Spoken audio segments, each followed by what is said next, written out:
I overheard my husband's father whisper to my husband, "Your wife?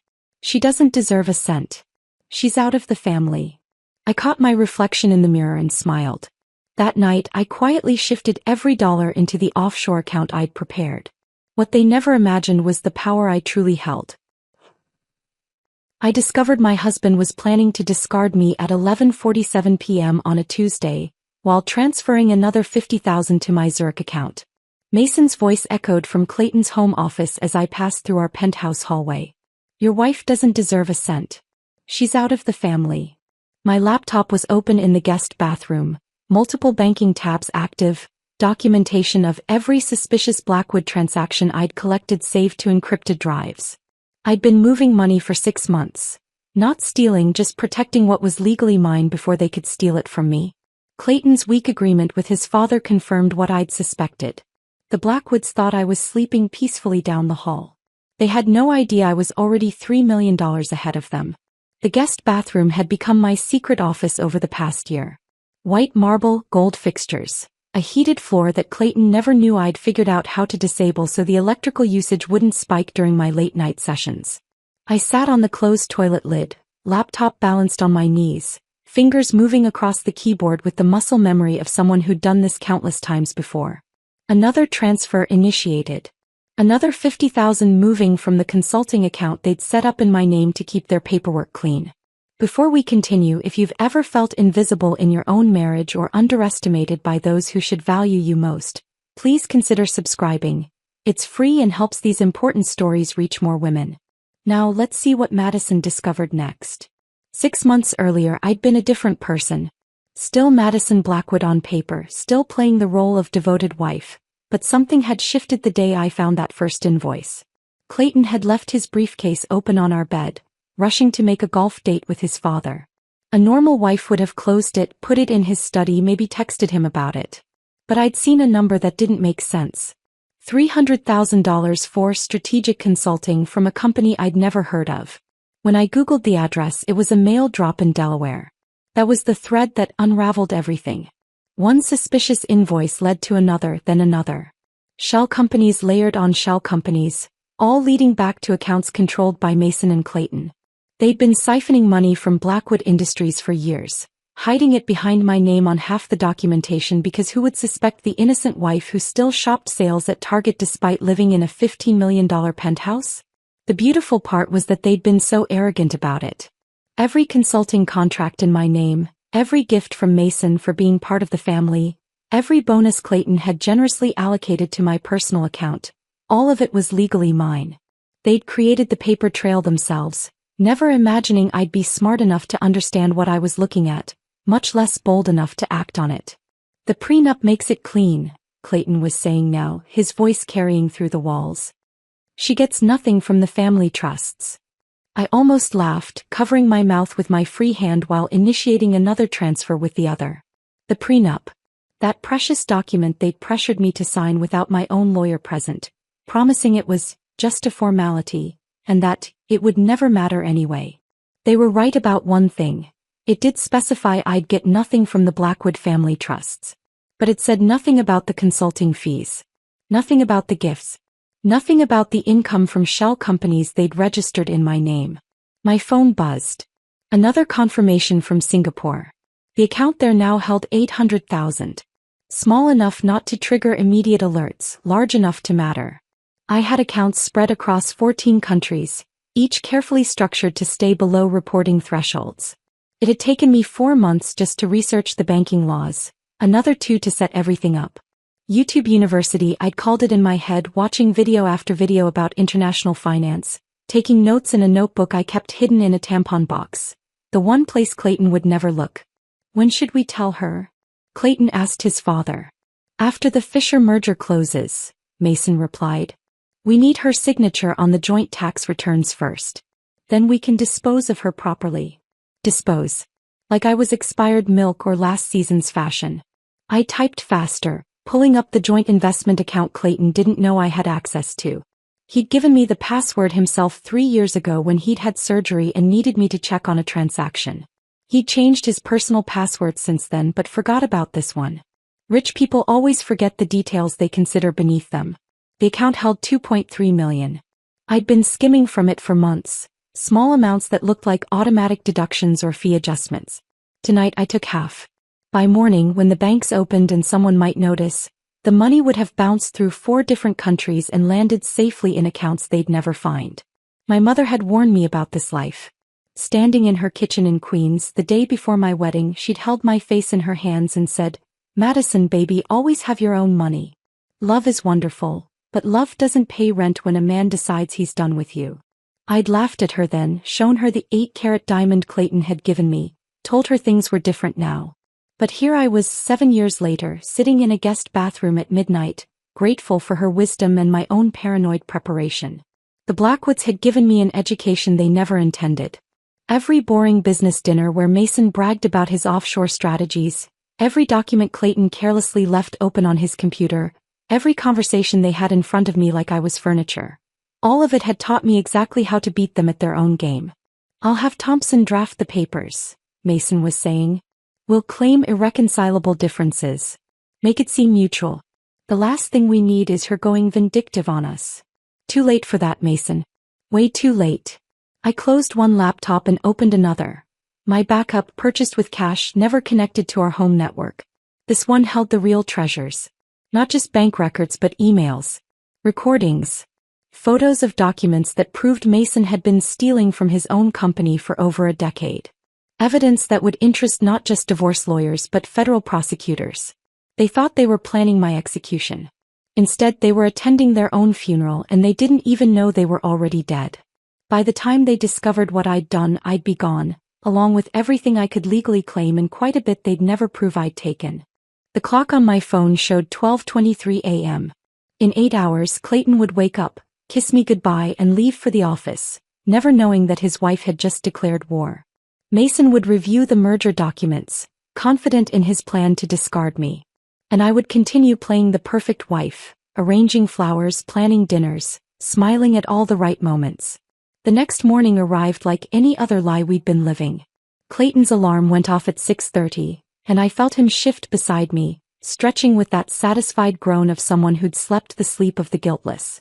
My eyes stayed closed, breathing regulated, playing the part of the peacefully sleeping wife while my mind raced through the transfers I'd completed just hours before. $3.2 million, scattered across the globe like seeds that would grow into my new life. "Morning, beautiful," Clayton murmured, kissing my shoulder.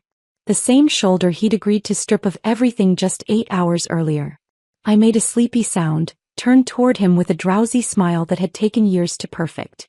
He was already heading to the shower, whistling off-key, probably thinking about the merger, about the money, about anything except the woman he'd married. I waited until I heard the water running before I got up. My reflection in the bedroom mirror showed nothing of last night's revelations. Same face, same body, same woman who'd stood before this mirror in a wedding dress 7 years ago, believing in forever. But now I saw what had always been there. The slight hollow under my eyes from years of pretending not to notice, the tension in my jaw from biting backwards, the careful posture of someone always performing for an audience that was never going to applaud. The family dinner at Mason's estate had ended at 10, later than usual because Victoria had wanted to discuss her new charity committee position. Another tax write-off disguised as philanthropy. I'd sat through 3 hours of subtle insults wrapped in compliments, watching Victoria and Clayton exchange those looks whenever I spoke, feeling Susan's eyes evaluate everything from my posture to my pronunciation of certain words. They'd been particularly vicious last night, probably excited about their plan, unable to resist taking extra shots at the woman they were about to discard. "Madison, dear," Victoria had said over dessert, "you must give me the name of your colorist. It's so brave of you to go with something so bold." My hair was its natural auburn, untouched by chemicals, but Victoria knew that. She also knew that implying I colored it was her way of suggesting I was trying too hard, reaching above my station. I'd smiled, thanked her, even pretended to write down the name of a salon I'd never visited. That was always my role at these dinners, grateful recipient of wisdom from my betters.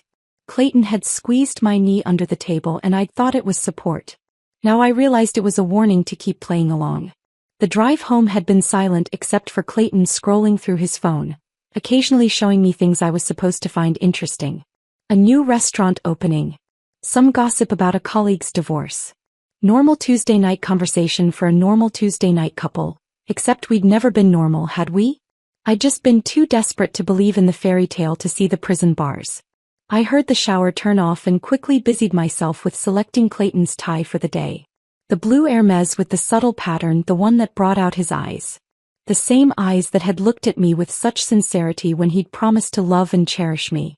I laid it on the bed next to his pressed shirt, the perfect wife still performing her perfect duties. "You're up early," Clayton said, emerging from the bathroom with a towel around his waist, his chest still damp. He'd kept himself in good shape, I'd give him that. Probably for whoever he was seeing on those late nights at the office. "Couldn't sleep," I said, which was true enough. "Thought I'd make you breakfast before your big day. The Fisher meeting is this morning, right?" His eyes sharpened slightly. "How did you know about that?" "You mentioned it last week," I lied smoothly. I'd seen it on his calendar when he'd left his laptop open, right next to emails about transitioning Madison out of the picture post-merger. "Right, of course." He relaxed, started getting dressed. "Actually, skip breakfast. I'll grab something at the office. Dad wants to prep before the meeting." Dad. He still called Mason Dad, like he was 12 years old seeking approval. After 7 years of marriage, I'd never graduated beyond Madison with Mason. Never daughter, or even dear. Just Madison, said with the same tone you'd use for the help. I went to the kitchen anyway, needed the routine to keep my hands steady. The penthouse stretched out around me, all glass and marble and carefully curated art that I'd had no say in selecting. The kitchen alone was bigger than my entire Queen's apartment had been. Sub-zero refrigerator, La Cornue range, countertops that cost more than most people's cars. A temple to excess where I'd learned to cook elaborate meals for people who regarded me as an unfortunate necessity. The coffee maker gurgled to life, filling the space with the smell of Clayton's pretentious Brazilian blend. $60 a pound because regular coffee was apparently beneath the Blackwood palate. I made myself a cup of the instant coffee I kept hidden behind the organic quinoa, the one small rebellion I'd allowed myself. Tasted like reality, bitter but honest. Clayton emerged 20 minutes later, fully dressed in his armor of expensive wool and entitlement. I handed him his coffee in his monogrammed travel mug, watched him check his watch. The Patek Philippe Mason had given him when he made partner, worth more than most people's annual salaries. "I might be late tonight," he said, not looking at me. "The merger details are complex." "Of course," I said. "I'll have dinner ready whenever you get home." He paused at the door, turned back to look at me. For just a moment something flickered across his face. Guilt maybe, or perhaps just annoyance that I was still there, still playing my part when he'd already written me out of the script. "Madison." "Yes." He shook his head. "Nothing. Have a good day." The door closed behind him with the expensive quiet of precision engineering, leaving me alone in our $15 million cage. I stood there for a long moment holding my instant coffee, feeling the weight of what was coming.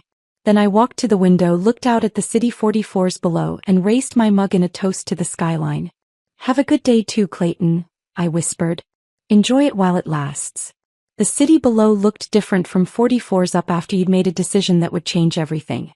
I stood at the window for another moment, watching Manhattan wake up, before turning back to the pristine kitchen that had never felt like mine. The confirmation emails were already arriving on my phone, each ping a small victory. Deutsche Bank Singapore. Transfer received.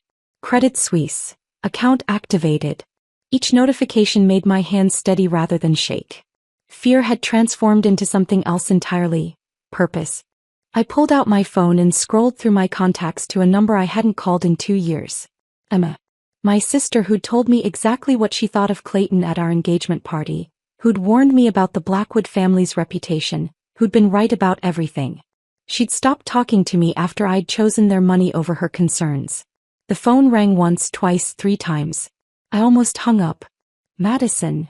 Her voice was cautious, like she was speaking to a ghost. "Is this really you?" My voice caught. "How did you apologize for 2 years of silence? For choosing people who saw you as disposable over the sister who'd held your hair back through every heartbreak? Are you hurt?" The caution in her voice shifted immediately to concern. "Did something happen? I need your help." The words came out in a rush. I know I have no right to ask, I know I chose them over you, but Emma, I need you. I really need you. There was a pause that stretched across the miles between New York and Chicago. Then I heard her exhale, long and slow. I never liked that pompous ass anyway, Maddie. What do you need me to do? The relief nearly brought me to my knees. Maddie. She called me Maddie, the nickname from when we were kids sharing a bedroom in Queens, before Clayton, before the Blackwoods, before I'd lost myself in designer clothes and charity luncheons. I need a place to stay. Maybe soon. Maybe very soon. And I need you to not ask questions yet. Done. My spare room's yours. Hell, my whole apartment's yours if you need it. When? I don't know yet. Maybe a few weeks. I have to be careful about how I do this. Maddie. Emma's voice softened. Is he hurting you? Not physically. But Emma, they're planning to throw me away. I heard them discussing it. Mason and Clayton, they're going to divorce me and leave me with nothing. Those bastards. I knew it. I told you at Christmas that something was off. The way they looked at you like you were hired help. And Clayton's sister, that Victoria woman, she's poison in Prada. You were right about all of it. I moved to the living room, sinking into the couch that cost more than most people's cars. I should have listened. Hey, no. Don't do that. You loved him. You wanted to believe in the fairy tale. We all do sometimes. She paused. But Maddie, if you're leaving, you need to be smart about it. The Blackwoods have money and lawyers, Anne. I know. I'm being careful. I've been planning. Good. That's my girl. The Maddie I grew up with, the one who kept 3 part-time jobs while getting her degree. She's still in there. After we hung up, I sat in the silence of the penthouse, feeling less alone than I had in years. Emma hadn't hesitated. Despite everything, despite my choosing Clayton's world over our relationship, she'd simply asked what I needed. That was family. Real family. I changed into jeans and a sweater, clothes from before Clayton started buying my wardrobe, and headed out. The doorman nodded politely, probably noting the time for whatever report he gave to Mason about my comings and goings. Let him. Today's activities would seem perfectly innocent. The subway to Queens felt like traveling back in time. Each stop took me further from the Blackwood universe of drivers and valet parking, closer to the world I'd grown up in. The diner on Northern Boulevard hadn't changed. Same cracked vinyl booths, same coffee that could strip paint, same comfort and anonymity. Rachel was already there, tucked into a corner booth, wearing a government employee's uniform of sensible suit and minimal jewelry. We'd been roommates our senior year at CUNY, both scholarship kids working multiple jobs, both determined to be more than our zip codes predicted. She'd gone into accounting, then government work. I'd gone into nonprofit work, then married Clayton. Madison. She stood to hug me and I smelled the same vanilla perfume she'd worn in college. You look like hell. Like you're about to do something dangerous. She slid back into the booth, studied my face. What's going on? I pulled out a flash drive, small and innocent looking, and placed it between us next to the salt shaker. Rachel's eyes tracked the movement, understanding immediately this wasn't a social visit. I need you to look at something. Unofficially. As a friend, not as someone who works for the IRS. Madison. Please. Just look. Then decide what you want to do with it. She pocketed the drive and we ordered breakfast. Eggs over easy, wheat toast, coffee that hadn't seen the inside of a $60 per pound bag. Tasted like home, like reality, like the life I'd walked away from. How bad is it? Rachel asked quietly. 12 million in tax fraud. Maybe more. Shell companies, offshore accounts, money laundering through art purchases. I kept my voice low, steady. All documented. Rachel's fork stopped halfway to her mouth. Madison, this could destroy them. I know. Why now? What changed? They're planning to destroy me first. I'm just returning the favor.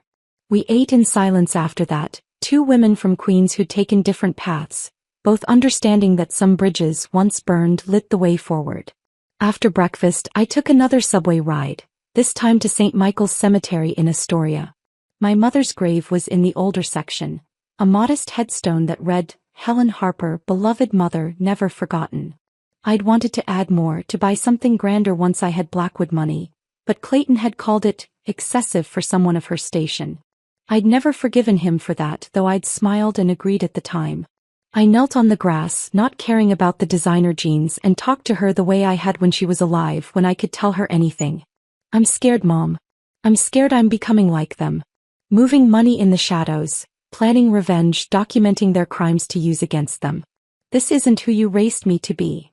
The wind picked up, rustling through the old oak trees, and I could almost hear her voice, practical and warm. I raised you to survive, Madison. To be smart. To protect yourself. I married him because I loved him. I thought he loved me too. But even as I said it, I remembered my mother's words after my father left, leaving us with nothing but debt and broken promises. Never depend on a man for your worth, Madison. The only power that matters is the power you create yourself. She'd been right then. He was right now. I left the cemetery with dirt on my knees and my mother's strength in my spine. The subway ride back to Manhattan gave me time to think, to plan the next moves in this chess game where the Blackwoods didn't even know I was playing. My phone buzzed with a text from my hairdresser, Sophia, of all people. Found that person we discussed. She's willing to meet. Tomorrow, 2 p.m., her office on 57th. 3 weeks ago, during a color touch-up, I'd carefully mentioned needing a good lawyer, someone who understood complex divorces. Sophia's hands had paused in my hair for just a moment before she'd said, "My cousin's friend went through something ugly with her Wall Street husband. The lawyer she used was brilliant. Discreet too." I'd memorized the name she'd whispered. Diane Lawson. Diane's office occupied the 20th floor of a building that whispered old money without screaming it. No chrome and glass like the corporate law firms Clayton used, just worn leather and dark wood that suggested decades of secrets safely kept. Diane herself was 60-something, silver hair pulled back severely, wearing a suit that probably cost a month of my old nonprofit salary but looked like she'd owned it forever. "Madison Blackwood," she said, standing to shake my hand. Her grip was firm, her gaze direct. Sophia's cousin filled me in on the basics. Wealthy husband, prenuptial agreement, potential complications. "That's the simplified version," I said, settling into a chair that had probably heard 1,000 stories of marriages imploding.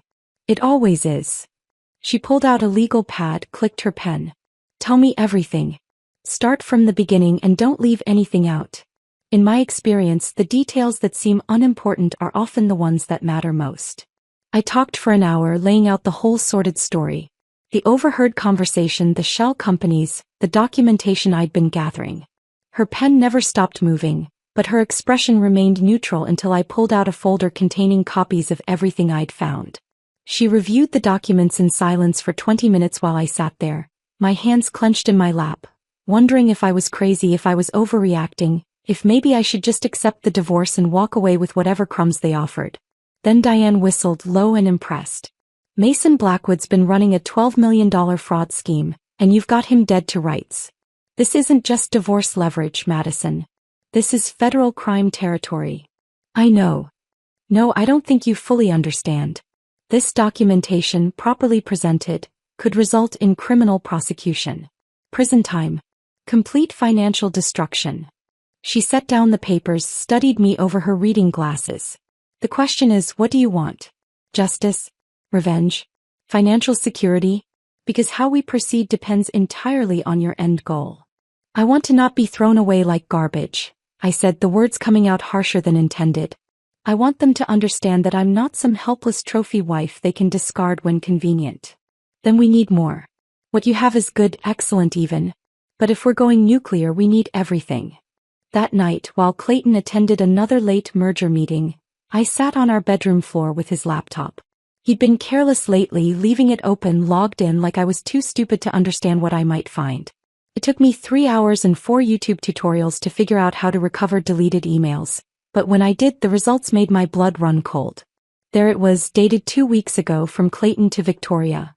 Phase 2 initiated. Marcus situation being arranged. Documentation will be ready by month end. Marcus. My former personal trainer. A sweet kid from Brooklyn who'd helped me get in shape for last year's charity gala. Clayton had insisted I stop seeing him 6 months ago, claiming we couldn't afford it, which was laughable considering he'd spent $30,000 on a watch the same week. The email thread went deeper. Victoria had responded with contact information for a private investigator who specialized in creating narratives for difficult divorces.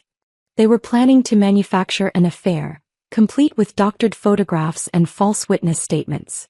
The cruel efficiency of it took my breath away. I screenshotted everything, saved it to 3 different drives, uploaded it to a secure cloud account Diane had set up for me. My hands shook as I worked, not from fear but from rage. They weren't just planning to divorce me. They were planning to destroy my reputation, to make me the villain in their story. 2 days later, I was buying coffee at the place near Clayton's office when someone said my name. I turned to find Janet, Clayton's secretary, standing behind me looking nervous but determined. "Mrs. Blackwood, we need to talk." "Not here." "The park across the street, 5 minutes." She left before I could respond. I found her on a bench near the fountain, a manila folder clutched in her hands like a life preserver. "I've been waiting 20 years for someone to take down Mason Blackwood," she said without preamble. "He destroyed my father's company in '03. Hostile takeover disguised as a merger. My father died of a heart attack 6 months later, broken. He handed me the folder. Inside were ledgers, real ones, not the sanitized versions presented to shareholders. The scope of the fraud was staggering, reaching back 2 decades. "These are the real books, not the ones they show the board. I've been collecting evidence for years, waiting for the right moment, the right person." She looked at me directly. "You're going to destroy them, aren't you?" "Yes." "Good. There's more where this came from. Email me at this address." She handed me a card with only a Gmail address. "And I'll send you everything. They think I'm invisible, just furniture that answers phones and makes coffee. They have no idea what I've seen, what I know." She left as quickly as she'd appeared, leaving me holding enough evidence to bury the Blackwood empire twice over. I sat there, feeling the weight of the folder, the weight of Janet's 20 years of patient revenge, the weight of my own transformation from victim to warrior. That night, I stood at our bedroom window at dawn, watching the city wake up while Clayton slept off whatever he'd been doing until 3 a.m. The skyline was painted in shades of pink and gold, beautiful and cold as the life I'd built here. On the dresser behind me lay the birthday card I'd given Clayton last year. I'd found it while looking for documentation, tucked into his desk drawer with old receipts and business cards. "To many more years together," I'd written in my careful script. "All my love, Madison." I picked up the card, read my own words and realized the truth. I'd written my own prison sentence, signed it with love and handed it to my warden with a smile. But every prison had its weakness, every warden his blind spot. And I'd found theirs. I tucked the birthday card into my pocket and went to make breakfast, listening to Clayton stir in bed behind me. The past week had changed him in ways that made the hair on my neck stand up. He'd become watchful, careful, like an animal that sensed a trap but couldn't see it. His questions had shifted from dismissive to probing, and I could feel his eyes following me around the penthouse even when his face was turned away. "Where were you yesterday afternoon?" he asked that morning, appearing in the kitchen doorway still in his pajama pants. The casualness in his voice was forced, painted on like bad makeup. "The library. Book club, remember? We're reading that new romance novel everyone's talking about." I cracked eggs into a pan, keeping my movements relaxed and normal. Susan Bradford brought homemade cookies. Too sweet for my taste, but I pretended to love them. He moved closer and I could smell last night's whiskey on his breath. "Which library?" "The branch on 67th. "Why the sudden interest in my book club?" "Just wondering." He picked up my phone from the counter, turned it over in his hands. "You've been going out a lot lately." "Same schedule as always, Clayton. Tuesdays for book club, Thursdays for yoga, Saturday mornings for the farmer's market." I slid the eggs onto his plate, adding the toast points he liked. "Although I did skip yoga last week. Wasn't feeling up to it." He set my phone down, but not before I saw him check if it was locked. It was. It always was now, with a password he'd never guess. My mother's birthday backwards. I'd noticed the man following me 3 days ago. Gray sedan, different drivers but same car, always half a block behind. Clayton's investigator was competent but not invisible. I'd started using their presence to my advantage, leading them to the most boring, innocent places imaginable. The library where I actually did sit with romance novels for hours. The yarn shop where I pretended to consider taking up knitting. The church where I attended grief counseling for losing my mother. That one was even true. What the investigator missed were the real meetings. The bathroom breaks where I made calls from a burner phone. The coffee shop conversations that looked like chance encounters but were carefully orchestrated. The flash drives hidden in library books that Rachel would retrieve hours later. My phone buzzed with a text. Victoria. Free for lunch today? Lou Bernardine at 1. I showed Clayton the message. Your sister wants to have lunch. Since when does Victoria want to spend time with me? Something flickered across his face too quickly to read. You should go. It would be good for you two to get closer. Lou Bernardine was exactly the kind of place Victoria would choose. Intimidatingly expensive, requiring reservations months in advance unless your last name opened doors. She was already seated when I arrived, wearing a cream suit that probably cost more than most people's monthly rent. Her blonde hair twisted into a chignon that looked effortless but had likely taken her stylist an hour to achieve. Madison, darling, she stood to kiss my cheeks, a gesture we'd never done before. You look wonderful. Is that new? I was wearing a 2-year-old dress from Nordstrom Rack, but I smiled and thanked her. The waiter appeared immediately and Victoria ordered for both of us without asking my preference. Another power move dressed up as generosity. I feel like we've never really gotten to know each other, she said, unfolding her napkin with precise movements. 7 years and we're practically strangers. That's my fault, really. I can be protective of Clayton. He's lucky to have a sister who cares so much. Family is everything, don't you think? She sipped her water, studying me over the rim. Speaking of family, how is yours? Your sister Emma, isn't it? In Chicago. Warning bells rang in my head. Victoria had never shown interest in my family before, had actively avoided any discussion of my working-class background. She's well. Busy with her bakery. How nice. Small businesses are so brave. Such a risk though, especially in this economy. He paused, letting that sink in. I do hope she's being careful with her finances. The IRS can be so unforgiving about bookkeeping errors. I kept my face neutral while my phone recorded every word from my purse. Emma's very careful. She learned from our mother about keeping proper records. Of course. Still, it would be tragic if someone were to, say, misinterpret certain financial documents. The authorities can be so quick to assume the worst. Victoria smiled, all teeth and no warmth. But I'm sure that won't be a problem.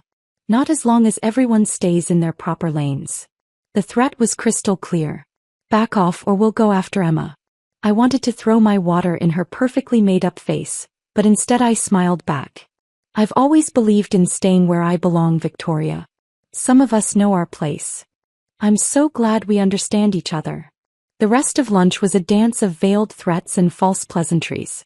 Victoria mentioned how devastating fraud accusations could be for small business owners, how careful one had to be with financial documentation, how misunderstandings could destroy entire families. Each word was chosen deliberately, each pause calculated for maximum impact. The next morning, Diane called with the name of another attorney. James Morrison. Old money family, but he's the black sheep. Hates everything his class represents. He'll see you today at 4. James Morrison's office occupied a corner suite overlooking Central Park. Unlike the corporate sterility of Clayton's world, this space felt lived in. Books stacked on every surface, coffee stains on the desk, a basketball hoop mounted on the back of the door. James himself was mid-40s, salt and pepper beard, wearing a suit that probably cost a fortune but looked like he'd slept in it. Diane sent me your files, he said without preamble. Spent all night reading them. Haven't been this excited about a case since I helped take down that senator for embezzlement. He spread the documents across his desk, pointing to specific sections. The prenup is airtight regarding family trusts, but here's the beautiful thing. It says nothing about whistleblower rewards. You report this fraud, provide the documentation, and you're entitled to 10 to 30% of whatever the government recovers. Given what you've shown me, we're looking at millions. Completely separate from any divorce settlement. And they can't touch it? Not a cent. It's not marital property, not a family asset. It's a government reward for civic duty. He actually laughed, a genuine sound of delight.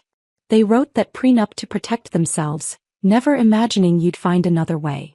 Classic Blackwood arrogance. That night, Clayton came home with roses.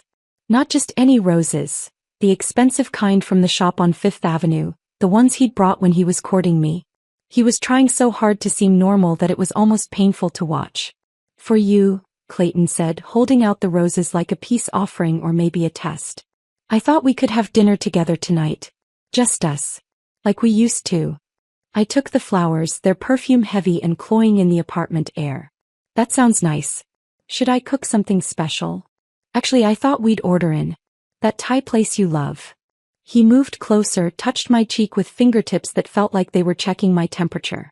Madison, I know I've been distant lately. The merger, the stress. But after this week everything will be different. I promise. Different. Yes, it certainly would be. I'd like that, I said, leaning into his touch just enough to seem genuine. It's been too long since we really talked. He smiled, and for a second I glimpsed the man who'd proposed in my queen's apartment, who'd promised to love me for who I was. Then his phone buzzed and the mask slipped back into place. I need to handle this. Order whatever you want for dinner. We'll eat at 8. After he disappeared into his office, I stood there holding $50 roses and feeling the weight of what was coming. 3 days from now I would destroy everything the Blackwood family had built. But first I had one more performance to give. I spent the next 2 days playing the perfect wife with an intensity that should have won awards. I ironed Clayton's shirts with extra care, made his favorite breakfast each morning, even attended Susan's charity committee meeting where I smiled through 2 hours of discussions about flower arrangements for a gala I'd never attend. Every normal gesture was a goodbye they didn't know they were receiving. On Thursday morning I sent the invitation. A simple text to Clayton, "Can we meet for lunch today? Mason should come too. There's something important we need to discuss about the family finances." 1 p.m. at his club. Clayton called immediately. "What's this about, Madison? I found some documents while organizing your office. I think there might be a problem with some of the tax filings. I'd rather discuss it in person." There was a long pause. "We'll be there." I chose the red dress deliberately. The one Clayton had bought me for our anniversary 2 years ago, then told me made me look like I was trying too hard to fit in with his world. The one I'd worn to a company dinner where Victoria had spent the evening making subtle jokes about new money, while I smiled and pretended not to understand. Today, trying too hard was exactly the message I wanted to send. Let them think I was desperate, overreaching, about to embarrass myself with some pathetic attempt at negotiation. Mason's private club occupied a limestone building that had been excluding people like me for over a century. Dark wood, leather chairs, portraits of dead white men who'd built fortunes on the backs of others. The mayor recognized me with the kind of disdain reserved for unwelcome obligations. "Mrs. Blackwood, your party is already seated in the private dining room." They were both there when I walked in. Mason at the head of the table because he had to dominate every space he entered. Clayton to his right like the dutiful son he'd always been. The champagne was already open, 2 glasses poured, a third sitting empty at the place they designated for me. "Madison," Mason said, not standing, not offering any greeting beyond my name spoken like an inconvenience. "Clayton says you found something concerning?" I sat down, placed my purse carefully beside me and pulled out a manila folder. "I did. Though I think concerning might be an understatement." Mason actually smiled. "My dear, I appreciate your interest in the family business, but perhaps these matters are better left to those who understand them." "You mean like understanding how to funnel $12 million through offshore accounts?" I slid the folder across the white tablecloth. "Or understanding how to create shell companies in Malta and Cyprus? Or maybe understanding how to launder money through inflated art purchases?" Mason's hand hesitated over the folder. For the first time since I'd met him, I saw uncertainty flicker in his eyes. He opened it slowly like it might contain something poisonous. In a way it did. His face went through a transformation that was almost beautiful in its completeness. Smug confidence to confusion to understanding to rage, each emotion painted clearly across features that had probably never shown such honest expression. The champagne glass in his other hand started to tremble. "What is this?" His voice came out as a croak, nothing like the commanding tone he'd used moments before. "It's reality, Mason. Every offshore account, every falsified valuation, every bribe disguised as a consulting fee. 7 years of federal crimes, all documented, all verified, all with your signature." Clayton grabbed the folder from his father, his face draining of color as he flipped through the pages. "Madison, what have you done?" "I've done what you trained me to do. I've paid attention. All those years of being invisible, of being furniture in your conversations, of handling your secretary work, because you couldn't be bothered. I learned everything. This is. Clayton's hands were shaking now, papers rustling with his tremors. These are private documents. You had no right. Actually, I had every right. Half of these companies are in my name, remember? You put them there to hide your crimes. Every consulting fee you paid me to keep quiet about the irregularities I found? I kept those receipts. Every document you had me sign without reading? I made copies. Mason's face had turned an alarming shade of purple. You little. Careful, Mason. We wouldn't want to add assault charges to your federal indictment. We can talk about this, Clayton said, reaching across the table like he wanted to take my hand but couldn't quite bring himself to touch me. Madison, please. We loved each other once. I stood up, smoothing the red dress they'd always said tried too hard. You loved having someone you could control. Someone grateful. Someone who wouldn't ask questions. And I loved the man I thought you were. The one who proposed in my queen's apartment. The one who said he loved me for exactly who I was. I picked up my purse, keeping my voice steady. We were both wrong. This is blackmail, Mason sputtered, finally finding his voice again. We'll fight this. Our lawyers. Your lawyers will be busy. The originals are already filed with the SEC, the IRS, and the FBI. They're probably executing search warrants on your offices right now. I walked toward the door, each step measured and deliberate. Behind me, I heard the crash of Mason's champagne glass hitting the table, Clayton's voice calling my name with increasing desperation. As I reached for the door handle, Mason's voice rose to a roar. You've destroyed everything. 3 generations of theft, I said without turning around. And one woman who finally said enough. I opened those mahogany doors and walked through them, past the portraits of dead men who'd built empires on lies, past the Mayor D, who looked at me with something that might have been respect, out into the afternoon sunlight that felt like freedom. The afternoon sun felt warm on my face as I stood on the sidewalk outside Mason's club, breathing in air that tasted like victory and terror combined. My phone was already buzzing. 17 missed calls from Clayton, 4 from Victoria, 1 from Susan. I didn't answer any of them. Instead, I walked 3 blocks to where James Morrison was waiting in his BMW, engine running. How did it go? He asked as I slid into the passenger seat. About as well as expected. Mason turned purple. Clayton begged. I walked out. Good. The papers will be delivered to Clayton within the hour. Given what's coming, he'll sign anything to avoid prison. James pulled into traffic, his expression satisfied. The FBI executed search warrants 20 minutes ago. Blackwood Industries, their home offices, even Mason's country club locker. It's over for them. The divorce papers James had prepared were works of art in their simplicity. Everything mine stayed mine. Everything questionable became evidence. Clayton would walk away with his personal belongings and whatever the federal government didn't seize. The prenup that had protected the Blackwood fortune became irrelevant when that fortune was built on crime. Clayton signed them all that same evening. James met with Clayton's lawyer, Thomas Brennan, in a Starbucks of all places. According to James, Thomas's hands shook as he reviewed the documents, whispering constantly about damage control and minimizing exposure. Your client needs to sign these tonight, James had said. Tomorrow the offers might not be as generous. This is extortion, Thomas had protested weakly. This is mercy. Your client is looking at conspiracy charges.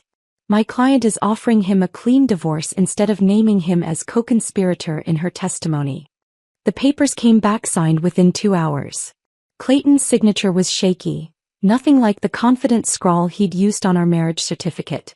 Next to mine, it looked like a child's first attempt at cursive. For 6 weeks I lived in a strange limbo. The penthouse was mine until the federal asset seizure went through. I packed methodically, taking only what had been mine before the marriage and what I'd bought with my own money. The rest, the art, the furniture, the ridiculous kitchen appliances, would go to auction to pay restitution to the victims of Mason's schemes. Emma flew in from Chicago to help me pack. She stood in the master bedroom, holding up designer dresses with price tags that made her whistle. You're not keeping any of these? They're not mine. They're costumes for a character I don't play anymore. What about this? She held up a simple black dress, one I'd bought myself from a department store sale. That one comes with me. We were folding clothes when Emma's phone buzzed. Oh my God, Maddie. You need to see this. The video was shaky, obviously filmed on someone's phone. Mason Blackwood being led out of his country club in handcuffs, FBI agents on either side. His golf partners, men he'd known for decades, scattered like startled pigeons. Someone had perfectly captured the moment his face shifted from indignation to disbelief. That instant when he realized his money and connections meant nothing anymore. The audio was even better. Victoria's voice, shrill and panicked. This is a conspiracy. You don't know who you're dealing with. The Blackwood name means something in this city. Security guards escorted her away as she continued screaming about frame jobs and jealous wives. The video had 3 million views by evening. You did that, Emma said softly. You brought down Mason Blackwood. I just told the truth. Same thing in his world. The investigation that followed was like watching dominoes fall in slow motion. Each document I'd provided led investigators to 3 more crimes. Each crime led to more conspirators. The Brazilian subsidiaries weren't just tax shelters. They were washing money for human traffickers. The art purchases weren't just money laundering. They were bribes to judges for favorable zoning decisions. The shell companies had funded a senator's entire campaign illegally. My evidence had been the key that opened a door to a room full of crimes I'd never imagined. Federal investigators called me back 6 times for additional testimony. Each time they looked at me with something between gratitude and amazement. You documented everything, Agent Sarachin said during one session. Most whistleblowers give us fragments. You gave us a roadmap. I had a good teacher, I replied. Mason himself. He just didn't know he was teaching me. 3 months into the investigation, my phone rang at 2 a.m. Clayton. I almost didn't answer, but something made me pick up. Madison. His voice was rough, like he'd been drinking. Please. I need you to recant your testimony. Clayton, you signed the divorce papers. We're done. I'll give you anything. Money. I still have some hidden accounts Mason doesn't know about.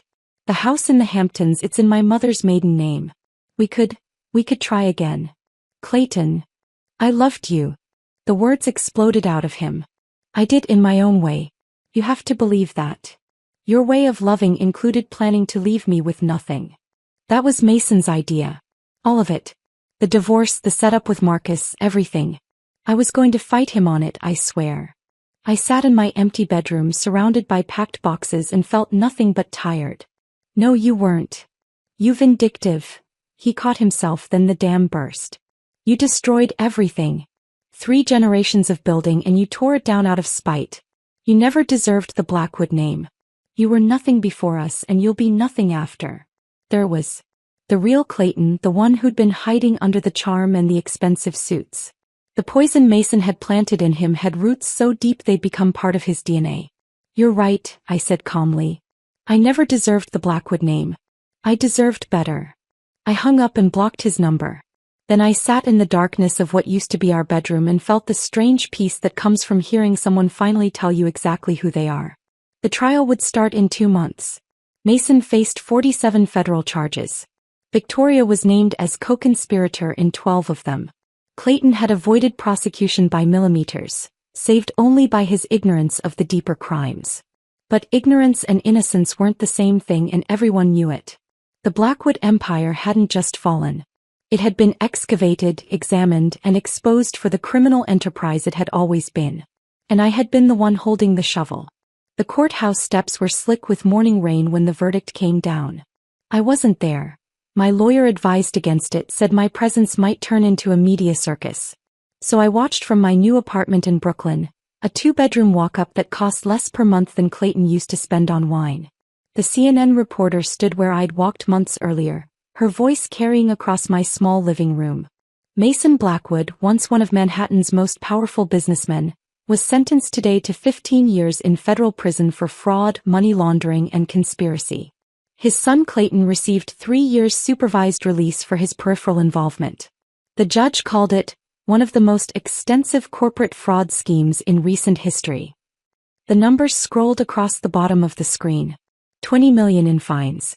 Complete dissolution of Blackwood Industries. Assets seized totaling 47 million.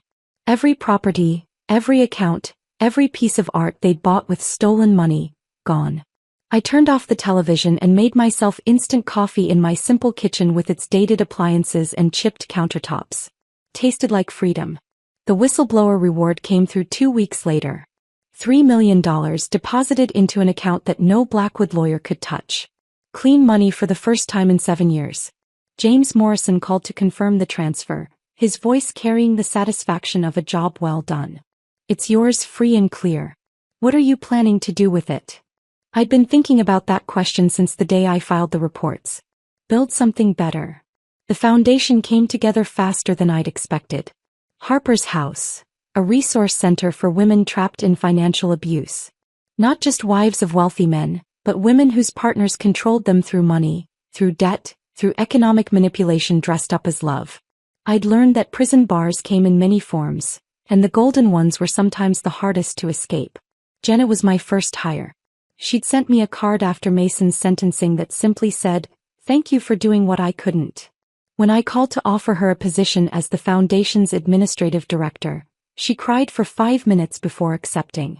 20 years I waited, she said during our first day setting up the office. 20 years of watching him destroy people. You did in months what I dreamed of doing for decades. We did it, I corrected. Your documentation made the difference. Emma visited from Chicago once the foundation was running. Her bakery was thriving now, expanded with a loan I'd guaranteed. She brought a box of pastries for the office, the same ones she used to make in our mother's kitchen when we were teenagers dreaming of bigger lives. You know what Mom would say about all this? Emma asked, standing in my office with its second-hand furniture and donated computers. That power you create yourself is the only power that matters? That, and she'd probably wonder why you're still using instant coffee when you can afford the good stuff. We laughed and it felt like healing. 6 months after the verdict, on a gray Tuesday that felt like any other, Susan Blackwood appeared at my door. I recognized her through the peephole but almost didn't believe it.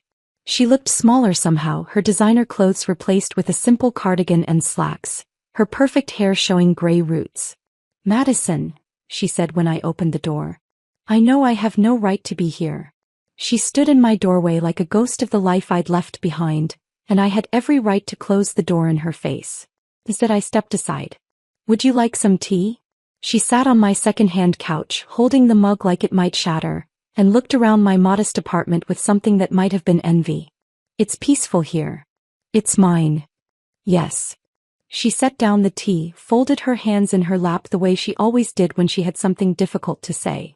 "I knew what they were planning, Madison. The divorce, the setup, all of it. I should have warned you." "Why didn't you?" "I was afraid." The words came out small, almost whispered. 40 years of being Mrs. Mason Blackwood. I didn't know how to be anything else. The money, the status, the cage, it was all I had. She looked up at me then and I saw tears in eyes that had always been perfectly composed. "I was a prisoner too, just in a prettier cell. You could have left." "With what?" "Mason controlled everything. Every account, every asset, every relationship. I watched him destroy anyone who crossed him. I thought if I stayed quiet, stayed perfect, I'd be safe." She laughed bitterly. "Now I'm 70 years old, living in my sister's guest room in New Jersey, and my husband will die in prison. So much for safety." I poured her more tea, this woman who'd watched my humiliation for 7 years and never said a kind word. But I understood her now in a way I couldn't before. We'd both been trapped by the Blackwood name, just in different ways. "The foundation helps women in financial abuse situations," I said. "All women. Even ones who were complicit in their own cages." Susan's hand shook as she reached for the tea. "I don't deserve your help." "No," I agreed. "But you need it. That's enough." She left an hour later with information about our services, resources for starting over at 70, and something she'd probably never had before: hope that life after the Blackwoods was possible. That night, 9 months after I'd overheard my own funeral being planned, I stood at my Brooklyn window with a glass of champagne. Not the overpriced stuff Mason used to serve, but a good bottle I'd chosen myself. The city spread out below, smaller from 3 floors up than from 40, but more real somehow. I raised the glass to my reflection in the window. Not to Madison Blackwood, the woman they'd tried to erase, but to Madison Harper. The girl from Queens who'd worked 3 jobs through college. The woman who'd documented crimes while playing the perfect wife. The survivor who'd brought down an empire not with anger or violence, but with patience, preparation, and truth. The Blackwoods had thought they were planning my execution that night in their penthouse. Instead, they'd been writing their own ending. They'd handed me the weapons, taught me the strategies, and never imagined I was learning their game better than they played it themselves. If this story of calculated revenge kept you hooked until the very end, hit that like button right now. My favorite part was when Madison slid that evidence folder across the white tablecloth, watching Mason's face transform from smugness to pure panic. What was your most satisfying moment? Drop it in the comments below. Don't miss more gripping stories like this. Subscribe and hit that notification bell so you never miss an upload.